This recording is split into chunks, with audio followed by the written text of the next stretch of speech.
আগামীতে এই অন্তর্বর্তী সরকারের যে পরিকল্পনা এবং রুটম্যাপ রয়েছে সেটি অনতিবিলম্বে জনগণের কাছে এবং প্রতিটি রাজনৈতিক দলের কাছে তারা সেটি প্রকাশ করুক, সেটি আমরা জানিয়েছি। এবং আমরা নানাভাবে তাদেরকে আমরা বোঝানোর চেষ্টা করেছি এবং আমরা বলেছি সেটি হচ্ছে যে যারা প্রবাসী রয়েছেন যে তাদের আসলে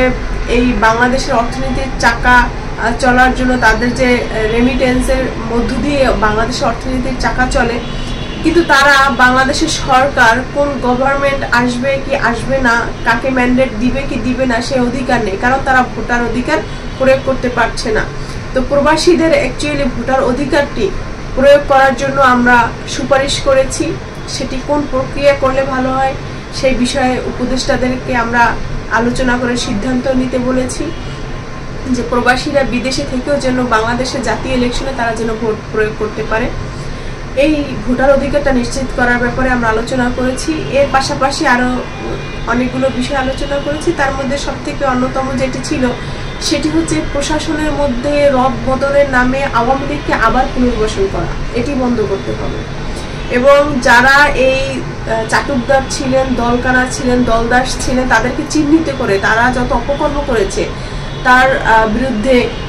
আইনগতভাবে ব্যবস্থা নেওয়া। এবং আমরা আরও একটি বলেছি সেটি হচ্ছে দুদকের যে পরিচালক রয়েছেন এই ওনার বিরুদ্ধে এখন পর্যন্ত কেন ব্যবস্থা নেওয়া হচ্ছে না, দুদকের যে চেয়ারম্যান রয়েছেন তাকে দ্রুত অপসারণ করে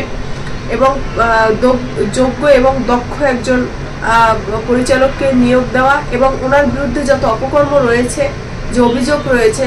তার স্বচ্ছতার জন্য এবং তার বিচারের জন্য তাকে আইনের মুখোমুখি দাঁড় করানো। এবং সেই সাথে উপদেষ্টা মণ্ডলী যারা এখন